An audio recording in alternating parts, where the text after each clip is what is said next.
It's been quite a while since we last covered a Titan, and there are plenty that we've yet to cover. So today's video will be on the original goddess of childbirth, Rhea. Her name itself is believed to mean ease and flow, symbolizing the eternal flow of generations and time, which is further highlighted by her marriage to Cronus, the Titan god of time. As a deity heavily associated with motherhood and fertility, some take the flow meaning from her name to symbolize the flow of birth waters, milk, and menstrual blood. Apologies for any graphic imagery. Now you'd assume the goddess of that time of the month would be rather cranky, but the ease part of her name symbolizes her comforting nature. Rhea being one of the original Titans meant that she was a child of Uranus and Gaia, and once she married Cronus they became the god and goddess of the heavens, the rulers of Olympus. She's described as giving birth to 6 splendid children, who we know as the original Olympians. However, Uranus and Gaia had prophesied that these children would one day overthrow their father, and so Cronus swallowed each one as they were born. First it was Hestia, then Demeter and Hera, followed by Hades and Poseidon. Rhea of course had one last child that she would do her best to conceal from her husband with the help of her parents. They sent her to the island of Crete, where she would stay until she was ready to give birth to Zeus. Once born, she would give Zeus to the nymphs of Mount Aegeon, where they would raise him deep inside of a cave. Rheas Cult may not have been the biggest, but she was worshipped in Arcadia and Crete, the birthplace of Zeus. When we see Rhea depicted, she's often shown as a woman wearing a turret crown on a throne, accompanied by a lion on each side of her.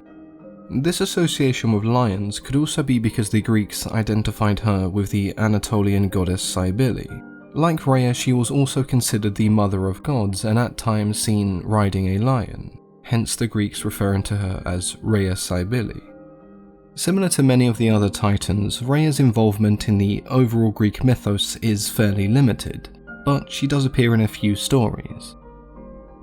When Persephone disappeared, Demeter left Olympus and refused to perform her duties. Zeus then called for her return so they could come to some kind of resolution, but she ignored him.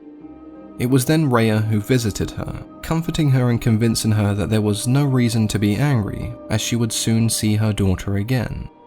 In some variations, Rhea also played a part in helping Demeter look for Persephone. There is also the story where Rhea caught Cronus mid-act during an affair. Now, there isn't a whole lot to this story. Cronus was having an affair with one of Oceanus's many daughters when he was caught mid-act by Rhea. He then does what any god caught with his hand in a cookie jar would do. He transforms into a horse and slowly trots away, like nothing ever happened. Now what actually happened next, your guess is as good as mine, but I think it's safe to say that that wasn't the last he heard of it.